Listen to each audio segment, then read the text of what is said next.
Bismillahirrahmanirrahim. Assalamualaikum warahmatullahi wabarakatuh. Alhamdulillahi rabbil alamin, wa bihi nasta'in wa ala umri dunya waddin. Salatu wassalamu ala nabiyyina Muhammadin wa ala alihi wa sahbihi ajma'in. Amma ba'du. Allahumma allimna ma yanfa'una wa zidna ilman. Yang saya hormati pengurus DKM Masjid JGC, jamaah sholat maghrib yang dirahmati oleh Allah Subhanahu wa Ta'ala. Al-mabhasu ar-rabi'u, pembahasan yang keempat. Sholatul Idaini terkait dengan sholat Id, baik itu Idul Fitri maupun Idul Adha.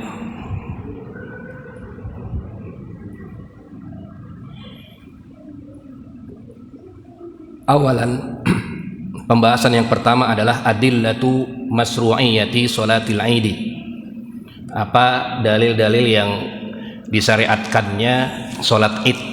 Mana dalilnya? Baik itu di dalam Al-Quran maupun di dalam hadis Nabi Muhammad SAW. Dan yang kedua, bagaimana pandangan para ulama, ara'ul ulama fi hazihil mas'alah, tentang masalah tersebut.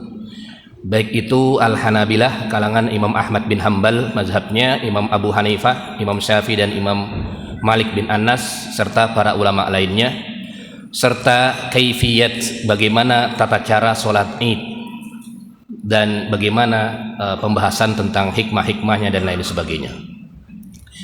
Jamaah sholat maghrib yang dirahmati oleh Allah Subhanahu wa Ta'ala, dalil yang disyariatkannya sholat Id itu berasal di dalam Al-Quran maupun di dalam hadis dan ijma' para ulama. Di dalam Al-Quran yang sudah hafal kita semua, yang ayatnya cuma 3, yang paling pendek yaitu fasolli li rabbika wanhar. Fasolli, nah ini sollinya, solatlah kamu, fil amr, li rabbika, karena Tuhan kamu, karena Allah Subhanahu wa Ta'ala, wanhar, dan berkurbanlah. Nah ini dalil di dalam Al-Quran, fasolli, ini dalil yang ada di dalam Al-Quran, fasolli li rabbika wanhar. Annal murada bizalik, yang dimaksud dengan sholat tersebut, fasolli huwa sholatul Id, yaitu sholat Id. Yang dimaksud dengan fasolli ini adalah sholatul adha wazzabah, sholat idul adha dan sholat menyembelih sembelihan, baik itu kambing, sapi, dan lain sebagainya. Bagaimana di dalam hadis Nabi Muhammad SAW yang diriwayatkan oleh Imam Bukhari, Muslim, sabata, telah diriwayatkan oleh Imam Bukhari, Muslim, anna Rasulullah sallallahu alaihi wasallam kana yusalli sholatal Idain, bahwasanya Nabi Muhammad sallallahu alaihi wasallam melaksanakan sholat Id, baik itu sholat Idul Adha, Idul Fitri maupun Idul Adha. Wa awwalu Idi sholati Rasulillah sallallahu alaihi wasallam Idul Fitri fi sanati saniyati minal hijrah, minal hijrati. Yang pertama kali, tahun pertama atau sholat Id, Idul Fitri yang dilakukan oleh Rasulullah SAW yang paling pertama adalah di tahun kedua, sanatis saniyah, di tahun kedua setelahnya hijrahnya Rasulullah SAW. Qala Ibnu Abbas, Ibnu Abbas berkata, syahidtu sholatal fitri, saya menyaksikan sholat Idul Fitri ma'a Rasulillah SAW, bersama dengan Rasulullah SAW, wa Abi Bakar, bersama Abu Bakar, wa Umar, bersama Umar, fakulluhum yusalliha qabla al-khutbah, dan semuanya sholat Idul Fitri maupun Idul Adha sebelum khutbah.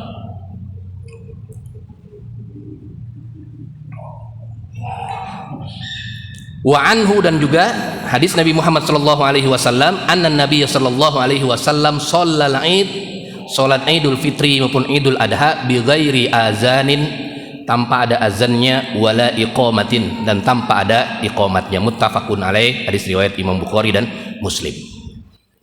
Ijma' ulama, wa ajma'al muslimun, ulama sepakat ala masru'iyyati salatil aidain, tentang disyariatkannya menjalankan salat Id, baik itu Idul Fitri maupun Idul Adha.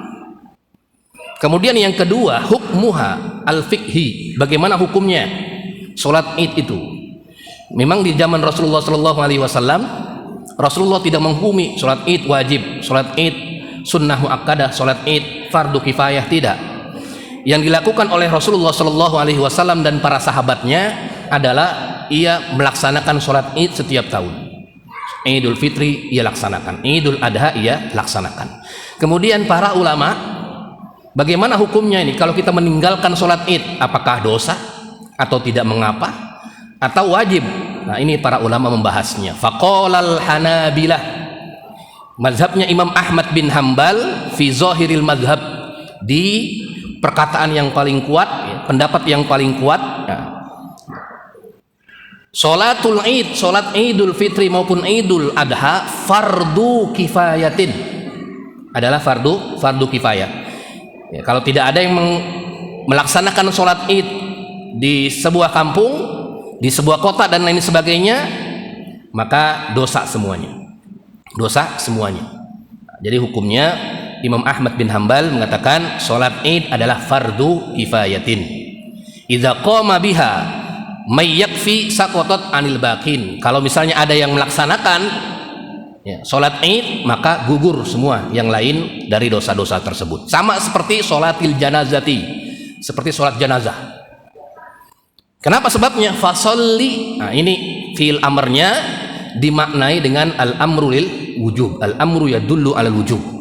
Tapi wujubnya bukan wujub ain, tapi wujubnya wujub kifayah. Kenapa sebabnya? Karena kalau fardu ain nanti berlawanan dengan hadis yang lain terkait dengan sholat wajib itu sholat lima waktu. Selainnya illa antatawwa, selainnya adalah sholat sunnah. Cuman masalahnya tidak pernah Rasulullah SAW meninggalkan sholat Id. Nah, ini yang dipahami oleh Imam Ahmad bin Hambal mazhabnya. Wa kana Nabi sallallahu alaihi wasallam wal khulafa, Nabi Muhammad sallallahu alaihi wasallam dan khulafaur rasyidin tidak pernah meninggalkannya. Yudawimuna 'alaiha, ya, setiap tahun, ya kita juga setiap tahun melaksanakan sholat Id. Kira-kira siapa yang enggak melaksanakan sholat Id? Terus sholat Id, sehingga butuh hukum nih, apa nih? Wajib, apakah fardu kifayah atau sunnah muakkadah. Juga di hadis lain, ini terkait dengan hadis riwayat Muslim, illa an tatawwa, ada sholat wajib itu hanya sholat yang 5 waktu, yang lain adalah sunnah. Nah, ini yang menjadikan ulama Imam Ahmad bin Hambal mazhabnya fardu kifayatin. Kenapa? Karena pertama adalah amarnya lil wujub, kedua memang bukan fardu ain. Kenapa sebabnya? Karena di dalam hadis Nabi Muhammad SAW riwayat Muslim, sholat wajib ain itu hanya ada sholat 5 waktu. Fa in tarokaha, maka kalau meninggalkannya bila uzrin, tanpa uzur, maka hukumnya adalah dosa, kecuali kalau sudah ada yang melaksanakannya, maka saqatul jami, maka gugur semuanya. Wa qala al-Hanafiyah, Imam Abu Hanifah ini di dalam kitabnya Durrul Mukhtar di sini mengatakan fil asoh, di pendapat yang paling sahih, tajibu sholatul Id, sholat Id hukumnya wajib. Sholat hukumnya wajib. Ala man tajibu alaihil jum'ah, sebagaimana kalau sudah tercapai syarat-syarat sholat Jumat bisaro itiha al-mutaqaddimah, sebagaimana syarat-syarat yang sudah kita bahas terkait dengan sholat Jumat, maka sholat Id, baik itu Idul Fitri maupun Idul Adha, hukumnya adalah wajib, sama seperti sholat-sholat yang fardu tadi. Sholat-sholat sama seperti sholat Jumat, hukumnya adalah wajib. Wadaliluhum, dalilnya apa? Alal wujub. Dalilnya adalah alal wujub muwazobatun Nabi Sallallahu Alaihi Wasallam, karena Nabi Muhammad Sallallahu Alaihi Wasallam memang selalu memotivasi kita untuk melaksanakan sholat Id. Kemudian Rasulullah Sallallahu Alaihi Wasallam selalu mendawamkan, tidak pernah meninggalkan sholat Id. Ya, kalau tidak pernah meninggalkannya, maka dipahami oleh ulama Imam Abu Hanifah adalah lil wujub. Dia adalah wajib. Berbeda dengan al-Malikiyah wa Syafi'iyah yang di Indonesia ini kebanyakan. Wa qalatil Malikiyah wa Syafi'iyah hiya sunnatun muakkadatun. Bahwasanya salat Id, baik itu Idul Fitri maupun Idul Adha, yaitu salat sunnah muakkadah. Bukan wajib kifayah, bukan wajib ain, tapi hanya sunnah muakkadah. Kenapa sebabnya tidak sunnah biasa? Karena memang Rasulullah SAW pertama sangat memotivasi kita untuk hadir. Bahkan nanti dijelaskan di depan ini terkait dengan para wanita pun diperintahkan untuk ikut hadir dalam sholat Id. Kemudian juga Rasulullah SAW tidak pernah meninggalkan sholat Id. Ini yang jadikan dasar kenapa naik bukan sunnah biasa tapi sunnah muakkadah dan tidak wajib. Kenapa? Karena berdasarkan hadis riwayat Muslim tadi, illa an tatawwa, kecuali yang 5 ya, zuhur, asar, maghrib, isya dan subuh. Nah yang lain adalah salatnya adalah salat sunnah.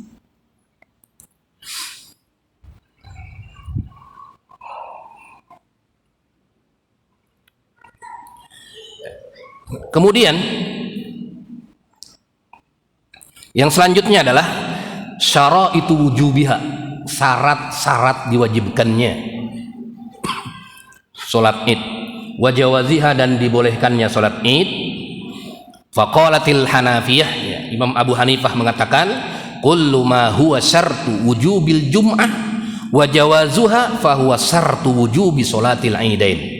Setiap menjadi syarat wajib Jumat, yaitu dia menjadi syarat wajib sholat Id. Sama, kalau syaratnya sholat Jumat seperti ini, maka sholat Id juga seperti ini. Nah, syarat wajib sholat Jumat sudah dijelaskan di pertemuan-pertemuan sebelumnya terkait dengan surut wujubil Jum'ah, syarat-syarat wajib sholat Jum'ah. Nah ketika syarat-syarat wajib sholat Jum'ah, maka itu menjadi fahuwa syartun biwujubi sholatil idain, maka itu juga menjadi syarat wajibnya sholat Id, baik itu Idul Fitri maupun Idul Adha. Ya, seperti yang sudah pernah kita lakukan, yang pernah kita bahas, ya, yang sudah pernah tidak kita bahas syarat-syaratnya. Jadi tidak mesti di masjid. Ya. Kalau sholat Jumat tidak mesti di masjid. Kalau menurut pendapat Imam Abu Hanifah, ya sama sholat Id juga. Apalagi sholat Id di masru'iyahnya adalah di musola atau di lapangan. Nah ini salah satu menjadi dasar bahwasanya syarat wajib Jumat juga menjadi syarat wajibnya sholat Id.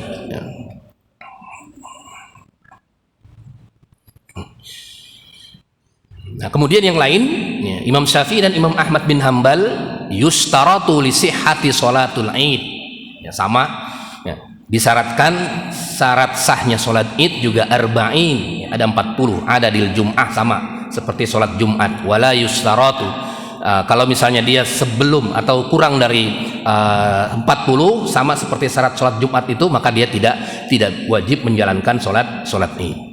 Jadi kalau istitonnya itu, warga aslinya itu 40, maka dia sudah diperbolehkan atau dimasruknya, disyariatkannya untuk mendirikan sholat Id, mendirikan sholat Id. Kemudian yang selanjutnya adalah khurujun nisa, wanita-wanita keluar ila sholatil Id, menuju sholat Id. Nah ini ada dua perbedaan pendapat para ulama. Yang pertama adalah Al-Hanafiyah wal Malikiyah. Imam Abu Hanifah dan Imam Malik mengatakan bahwasanya lisyabati, bagi para wanita yang masih syabah, yang masih muda-muda, minan nisa al-khuruj ilal jum'ah wal idain, itu tidak diperbolehkan untuk melaksanakan sholat Id. Apa dalilnya? Yaitu waqarna buyutikum, waqarna fi buyutikum. Nah, dalilnya dalam Al-Quran itu.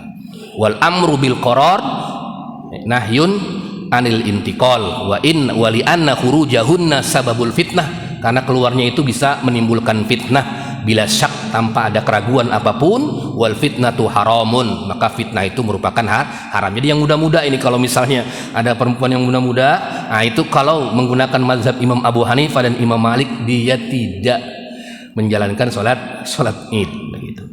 Wa ammal ajaiz, kalau wanita-wanita yang sudah ajuz ya, sudah tua ya, fala khaufun fi annahu ya, tidak masalah ia melaksanakan sholat Id, al khuruj fil fajri dan lain sebagainya. Berbeda dengan wa zahabatis syafi'iyyah wal hanabilah. Imam Syafi'i mazhabnya dan Imam Ahmad bin Ambal, la ba'sa bihudurin nisa'i musallal Id, tidak masalah hadirnya para wanita itu di lapangan sholat Id, ghairu zawatil hayat. Nah, tapi ingat harus diperhatikan juga tata keramanya dan lain sebagainya ya, tata keramanya dan lain sebagainya, kemudian zinahnya, bagaimana perhiasannya dan lain sebagainya. Fala tahdurut thayyibat, dan tidak diperkenakan hadirnya di sholat Id dengan memakai wangi-wangian dan lain sebagainya. 5, riwayat Ummu Atiyah, ada hadis Ummi Atiyah ini, qalat kana Rasulullah sallallahu alaihi wasallam, nih bahwasanya Rasulullah sallallahu alaihi wasallam yakhrujul awatik wal huyyat wa zawatul qudur fil Id, fa ammal huyyat fakun ya'tazilna as-shalah wa yashhadna al-khair wa da'watal muslimin. Rasulullah sallallahu alaihi wasallam tetap memerintahkan para wanita untuk keluar sholat Id, yang haid pun keluar walaupun dia tidak ikut sholat, hanya menyaksikan khutbahnya saja. Nah, ini yang dijadikan dasar. Rawahul jamaah, hadis riwayat jamaah semuanya, Bukhari, Muslim dan sunan-sunan lainnya.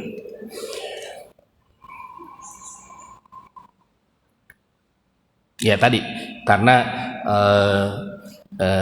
dalil yang tidak disyariatkannya para wanita yang sabat itu untuk keluar menjalankan sholat Id itu ya tadi waqarna fi buyutikum tadi, dan juga bisa babil fitnah, fitnah. Kecuali kalau misalnya ya bisa menghindar dari fitnah dan lain sebagainya, misalnya pakai niqab dan lain sebagainya, atau terpisah, tidak bertemu dengan laki-laki ya. Khusus dengan perempuan saja nggak pernah bertemu, khusus jalurnya dan lain sebagainya, maka bisa dilakukan. Allahu a'lam. Kemudian yang ketiga adalah waktunya waktu sholat Id. Ittafaqal ulama, para ulama sepakat ala anna waqta sholatil Id, waktu sholat Id itu huwa ma ba'da tulu'is syamsi qadra rumhin aw rumhain. Iya, waktunya itu setelah munculnya matahari, terbitnya matahari ya, ukuran 1 tombak atau 2 tombak. Jadi nggak pas banget munculnya matahari kemudian langsung gitu, enggak, tapi ditunggu dulu 1 tombak atau 2 tombak ya. Awi ba'da hawalai nisfu sa'ah ya, nisfi sa'ah atau ya setengah jam lah setelah munculnya ya, terbitnya matahari. Ila kubailaz zawal, sampai dengan dikit lagi waktu zawal ya. Ayo qabla dukhuli waktu zuhur, sebelum masuknya waktu zuhur. Tapi memang diinikan di masru'iyatnya adalah pas di awal-awal, walaupun bisa juga dilaksanakan batasannya itu sampai dengan qabla dukhuli waktu zuhur.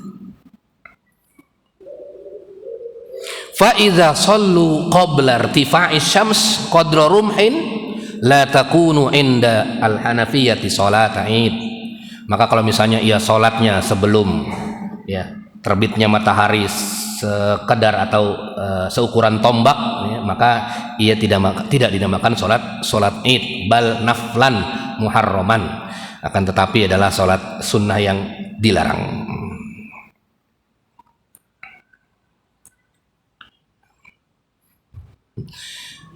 Ta'jil, makanya di sini ada ta'jilus salat, di yusannu ta'jilu salatil adha fi awwali waqtiha bihaisu yuwafiqul hujjaj bimina fi zabhihim.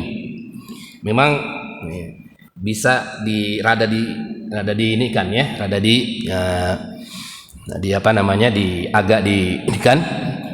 disunnahkan salat Idul Adha ini di awal waktu, yuwafiqul hujjaj, supaya sama dengan haji ya, sama dengan haji yang ada di Mekah itu, di Mina ya, di Mina.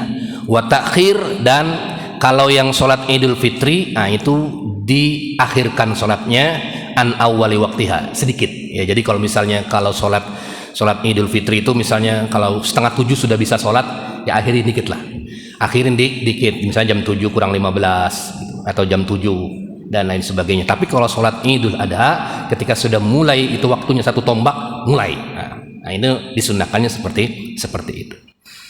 Apa dalilnya? Nah, ini dalilnya memang hadis mursal ya, hadis mursal. Ya. Bahwasanya Nabi Muhammad SAW kataba ila Amr bin Hazm, yang menulis surat kepada Amr bin Hazm wa huwa bin Najran an ajjal al-adha wa akhar al-fitr, untuk mengawalkan waktu di Idul Adha salatnya, kemudian mengakhirkan kalau di Idul Fitri. Ya, karena supaya ya tasih, supaya kalau Idul Adha itu diawalkan, jadi ada jedahnya banyak ya, kalau ingin untuk menyembelih kurban ya. Kalau misalnya sholat Idul Adhanya jam 8, itu kan waktunya jadi ini ya, waktunya jadi sempit sampai dengan sore. Kalau keburu, kalau cuma 1 sapi 2 sapi, kalau 50 sapi bisa sampai dengan malam begitu ya, sampai dengan malam. Ini perbedaan antara kalau sholat Idul Fitri, ini disunnahkan yusannu takhir, disunnahkan adalah ditakhirkan, tapi qalilan, akhirkan sedikit, jadi nggak sampai akhir jam 9 jam 10. Tapi kalau sholat Idul Adha disunnahkannya adalah diawalkan. Lalu ini yang menjadi poinnya, bagaimana sholat Id dilakukan sendirian. Nah, lil fuqaha ra'yan, sholat Id dilakukan sendirian boleh tidak? Nah, ini sama seperti kemarin ya, tapi ada juga yang sholat Id di rumah tapi ada keluarganya, sama keluarganya ada yang khutbah gitu. Yang waktu tahun 2020 2021 yang diperintahkan oleh pemerintah untuk sholat Id di masing-masing, di rumah masing-masing ya. Ada yang sholat Id sendirian, mungkin ada yang sholat Id di rumah bareng-bareng keluarganya kalau bisa, ada yang bisa khutbah atau ada yang bisa sholat mimpin. Ada yang sholat sendirian, ada yang nggak sholat juga begitu ya. Nah, itu fenomenanya. Nah, tapi di sini dibahas juga, wahal tusallimun faridan, apakah bisa sholat Id baik itu Idul Fitri maupun Idul Adha itu sendirian? Lil fuqaha ra'yan, para ulama fikih itu terbagi menjadi 2 pendapat.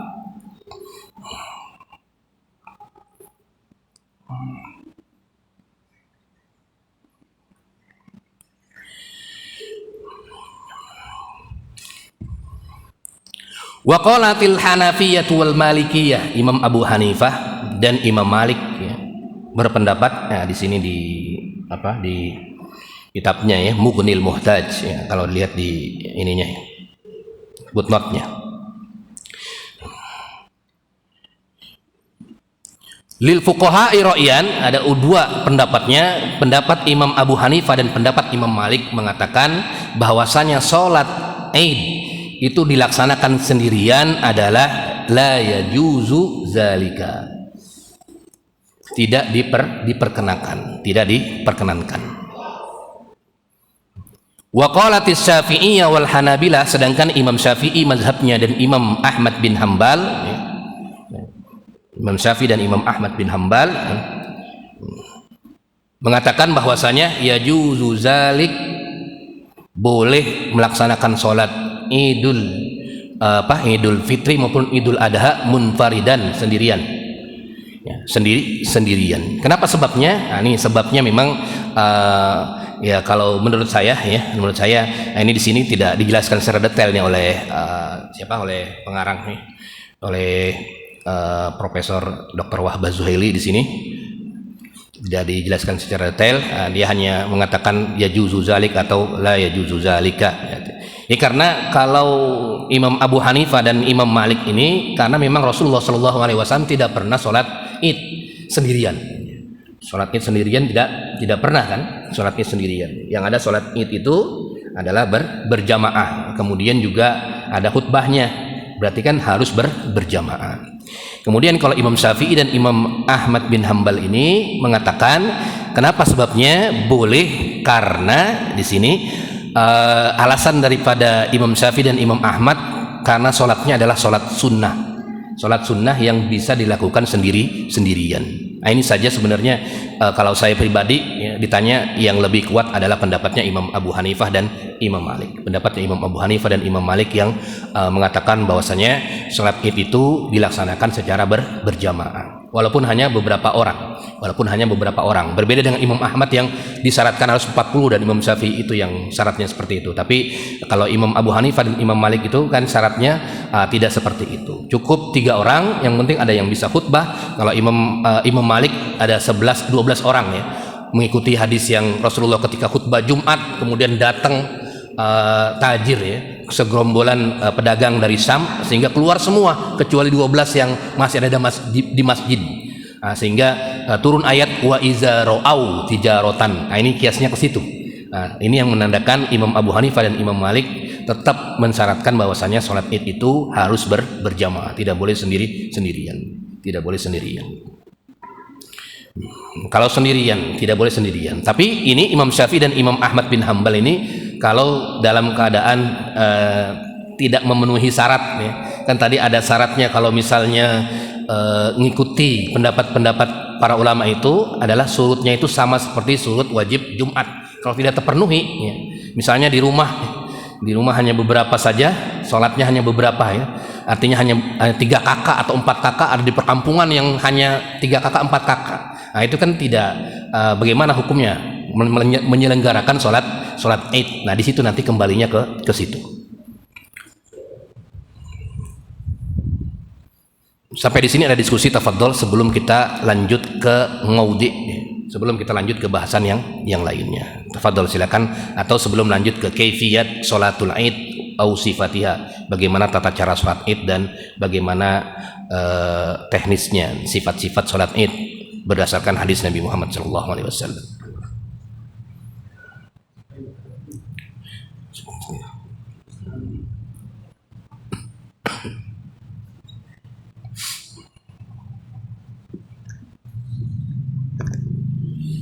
Baik, nuwasil, kita lanjut. Khamisan, yang kelima, kaifiyatnya, bagaimana sholatil id, caranya sholat id ini.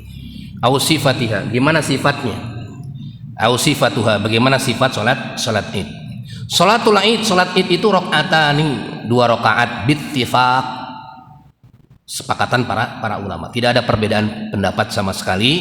Liqauli Umar radhiyallahu anhu, karena ada perkataan Umar radhiyallahu anhu, sholatul adha rakaatani wa sholatul fitri rakaatani wa sholatus safari rakaatani wa sholatul jum'ati rakaatani tamamun. Ini dia. Ini yang dijadikan dasar oleh pendapat para ulama, ittifaq ya, sepakatan para ulama.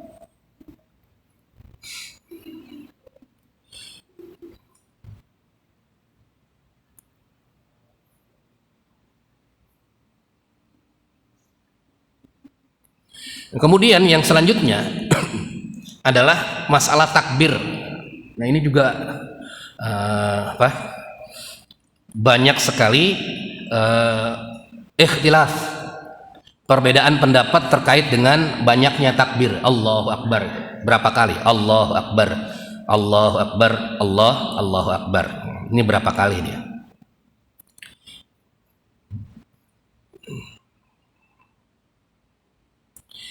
Sittun fil ula wa khamsun fis saniyah indal malikiyah wal hanabilah. Sittun fil ula wa khamsun fis saniyah indal malikiyah wal hanabilah. Ini pendapat yang pertama. 6 takbir yang pertama, kemudian 5 pada takbir yang kedua. Pada takbir yang kedua. Sedangkan wasab'un fil ula, 7 kali yang pertama, wa khamsun fis saniyah inda Syafi'iyah. Menurut pendapatnya mazhab Imam Syafi'i wal Hanafiyah dan sebagian pendapatnya Imam Abu Hanifah. Qabla al-qiraah, sebelum membaca qiraah ya. Membaca Fatihah. Allahu Akbar, Allahu Akbar, Allahu Akbar 7 kali.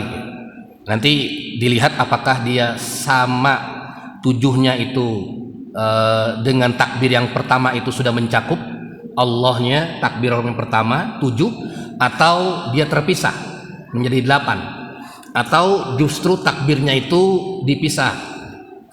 Allahu Akbar 1 takbir, kemudian tambah lagi 5 misalnya, atau tambah 7 jadi 8, atau gabung 7-7-nya termasuk takbir yang pertama. Nah, ini nanti di depan dijelaskan oleh para ulama.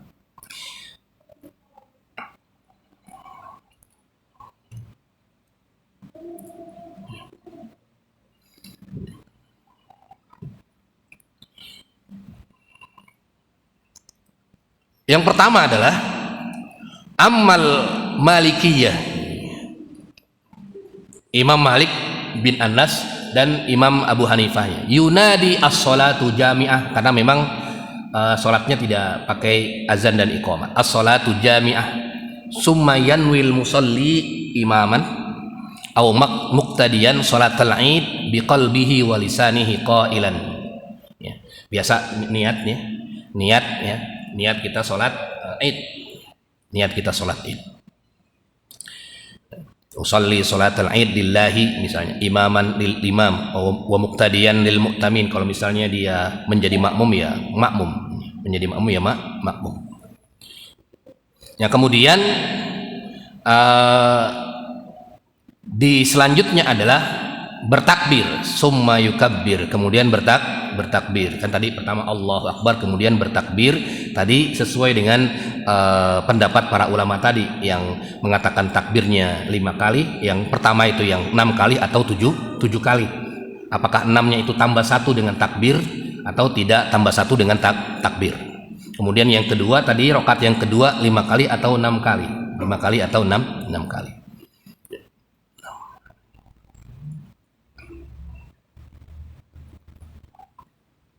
Bacanya, qiraatnya bacanya adalah sabbihis. Yang pertama adalah sabbihis, kemudian wa suratis sams dan surat as-syams.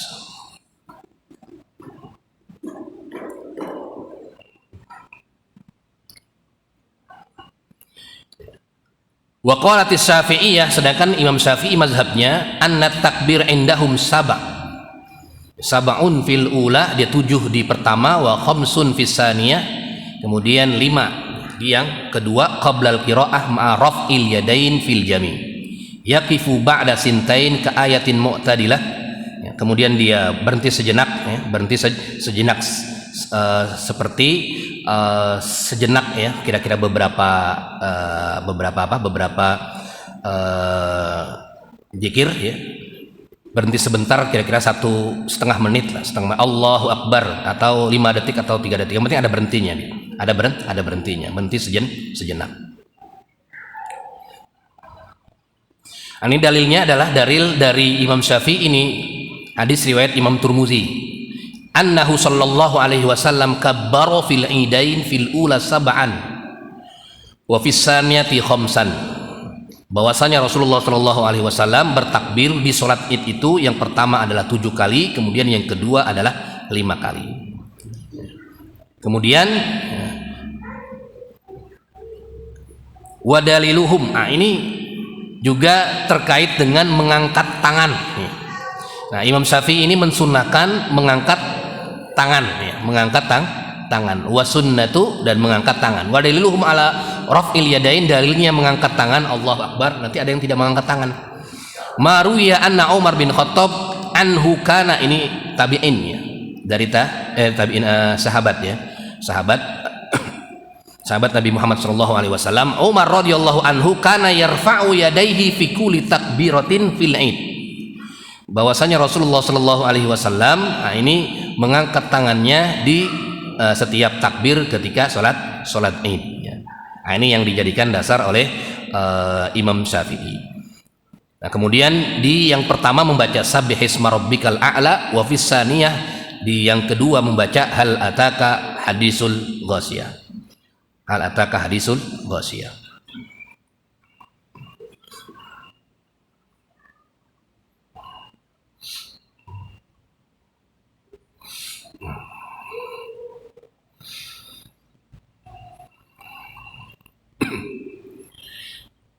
Kemudian yang berikutnya adalah terkait dengan khutbatul Id, bagaimana khutbahnya, khutbah Id. tusannu indal jumhur wa tundabu indal malikiyah khutbatani lil id ka khutbatil jum'ah fil arkani was suruti was sunani wal makruhat ba'da salatil id khilafan lil jum'ah bila khilafin bainal muslimin yazkurul imam fi khutbati idil fitri. Kemudian imam mengatakan di khutbahnya nanti dengan membaca alhamdulillah dan lain sebagainya. Nah, disunnahkan ini indal jumhur wa tundabu indal malikiyah khutbatani lil id ka khutbatai al jum'ah fil arkan was surut was sunan wal makruhat ba'da salat id khilafan lil jum'ah. Jadi disunnahkan, nah ini salat id ini adalah khutbahnya dua kali.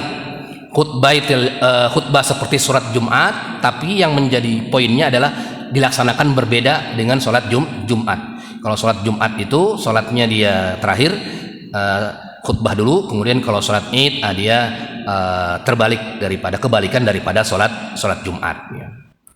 Kebalikan daripada sholat Jumat. Ya dalilnya memang ya, ketika di zaman Rasulullah Shallallahu Alaihi Wasallam itu ketika selesai sholat ia berkhutbah, kemudian itu yang dijadikan dasar oleh para ulama,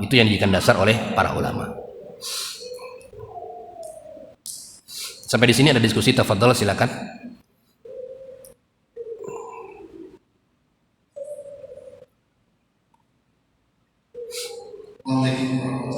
Waalaikumsalam warahmatullahi wabarakatuh. Ketika setelah takbiratul ihram ini ada doa iftitah. Kemudian yang kedua antara takbir itu ada bacaan. Ada bacaannya atau tidak? Ada bacaannya takbir atau tidak? Nah, di sini yang Syafi'iyah nih yang ada bacaannya ya. Membacaannya yang Syafi'iyah itu membaca subhanallah walhamdulillah wala ilaha illallah wallahu akbar. Bacanya itu. Kalau Syafi'iyah itu bacanya itu. Kalau yang lain tidak ada bacaannya. Sudah Allahu akbar. Allahu akbar. Kalau Imam Abu Hamzah tidak mengangkat tangan. Allahu akbar gitu saja, tidak mengangkat tangan. Kalau yang lain mengangkat tangan, cuman bedanya kalau yang lain diam saja, tidak membaca zikir. Ya, kalau yang membaca zikir itu bacanya subhanallah walhamdulillah wala ilaha illallah akbar. Nah, ini di kalangan Syafi'iyah saja, kalangan Syafi'iyah membaca zikirnya itu. Kenapa? Doa iftitah, iya. Nah, doa iftitah ini di mazhab Syafi'i ini di sini wa yaqra'u doa iftitah. Dia membaca juga doa iftitah di awalnya di awalnya saja, tapi doa iftitah itu kemudian setelah itu baca subhanallah walhamdulillah wala ilaha illallah wallahu akbar.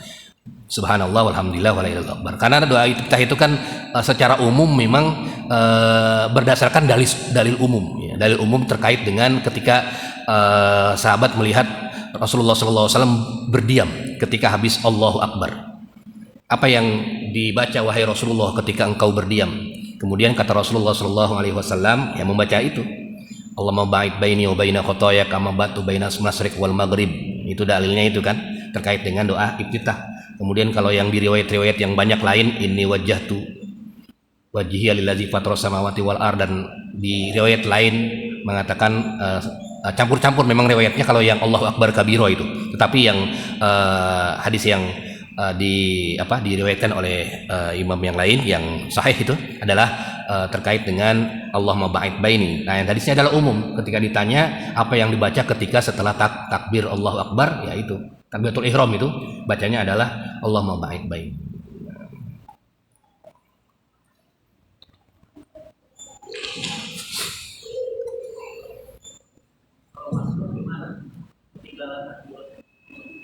Iya. Ketinggalan takbiratul ihram wala masbuk. Apalagi ininya masbuknya itu pas ini ya. Pas rakaat yang terakhir. Rakaat yang terakhir itu juga nggak ikut juga yang 5 itu ya. pas terakhir gitu ya, baru ngedengerin aja khutbahnya, itu juga sebentar doang khutbahnya. Nah, ya sama seperti hadis umum lainnya, kalau dia ketinggalan rakaatan, ketinggalan rukunya, ketinggalan ruku imam, maka dia naik lagi. Misalnya dia datangnya baru datang ketika rakaat yang kedua sholat id, kemudian imamnya sudah ruku, apalagi nggak ketemu ruku itu, ketemunya langsung itidal, berarti kan dia nggak dapat tuh dua-duanya, kecuali mazhab Abu Hanifah yang tetap dapat, kalau lagi duduk pun tetap dapat. Nah itu berarti dia nanti ketika selesai sholat, dia berarti naik 2 rakaat. Nah bagaimana tata caranya? Tata cara seperti biasa, seperti sholat id biasa. Ya sama seperti babnya bab masbuk ya, bab fatat as-sholah. Sholatnya itu tertinggal atau salah satu rukun-rukunnya atau salah satu bagian dari sholat tertinggal. Sama seperti itu jadinya.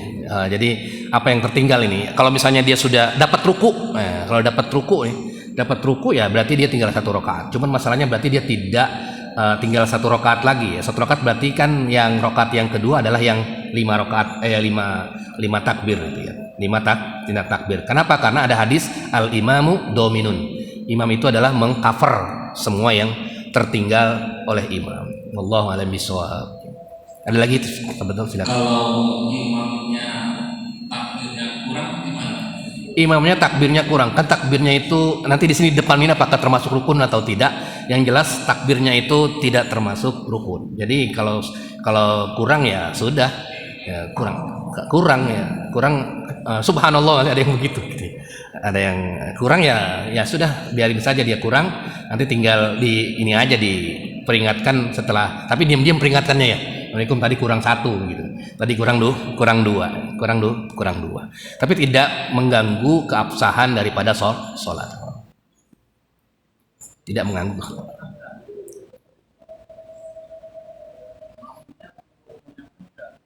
Makmumnya? Pak makmumnya perlu mengingatkan enggak gitu. Kalau yang mengingatkan itu kalau yang tertinggal rukun atau tertinggal nih, kalau misalnya kalau dalam Syafi'iyah itu yang seperti kunut, kalau Syafi'iyah itu yang subuh itu ya. Tapi kalau misalnya ketinggalan baca doa ya, doa iftitah doa itu kan enggak. Nah, yang sunah itu enggak. Ya.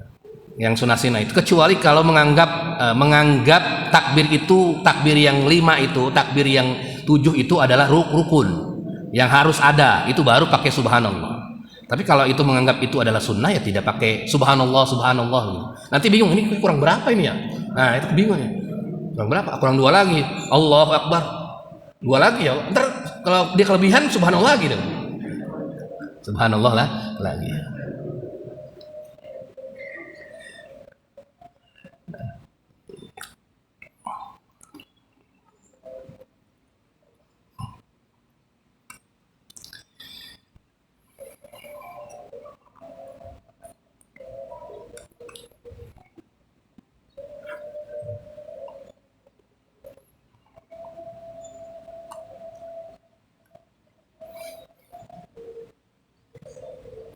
Nah, di sini nanti pembahasannya mana yang lebih afdol, hal fil musalla atau masjid, apakah di musalla atau di masjid ya.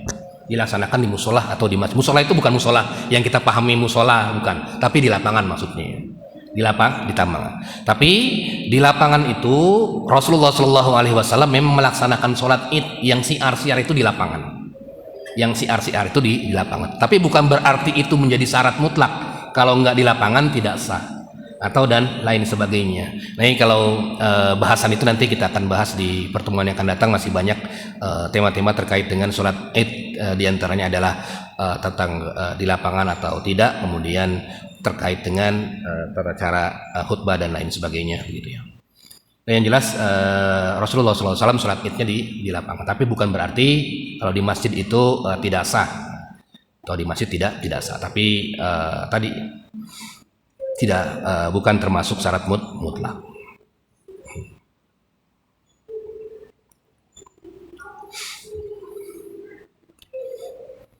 Baik, itu mudah-mudahan bermanfaat. Sama-sama kita akhiri kajian kita. Nanti akan lanjutkan di pertemuan yang akan datang dengan membaca doa kafaratul majlis. Subhanakallahumma hamdika asyhadu an la ilaha illa anta astaghfiruka wa atubu ilaik. Kalau ada kata-kata yang salah tanya dari saya sendiri. Wabillahi taufiq wal hidayah. Assalamualaikum warahmatullahi wabarakatuh.